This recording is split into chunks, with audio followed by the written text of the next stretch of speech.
నేను అలా మాట్లాడటానికి ప్రధానమైన కారణం ఏంటంటే, 'లూలు మాల్‌లో' నిధి అగర్వాల్ తను పడ్డ వేదన,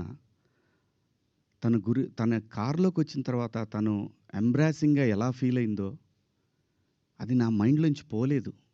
వారం రోజులవుతున్నా నా మైండ్‌లోంచి పోలా. ఆ తర్వాత ఇమ్మీడియేట్‌గా సమంత గారి మీద. తెలుగు సినిమాలో నేను ఈ ఇండస్ట్రీకొచ్చిన తర్వాత 90% ఆర్టిస్టులు, ఫీమేల్ ఆర్టిస్టులు ఎప్పుడు కూడా లైక్ రమ్యకృష్ణ గారు గానివ్వండి, జయసుధ గారు గానివ్వండి, విజయశాంతి గారు, వీళ్ళు కట్టుకున్న శారీస్ మీద, వీళ్ళు వేసుకున్న డ్రెస్సుల మీద షాపుల్లో అమ్మేసేవాళ్ళనమాట. నేను ఎవ్వరిని ఈ డ్రెస్సులు వేసుకోండి, ఆ డ్రెస్సులు వేసుకోండి, మీరు కప్పేసుకోండి అని నేను చెప్పలేదండి. నేనెవడిని చెప్పటానికి? సమాజంలో ఏ రుగ్మత వచ్చినా గానీ, సమాజం సినిమా వల్ల చెడిపోతుంది. మీరు వేసుకునే డ్రెస్సుల వల్ల చెడిపోతుంది.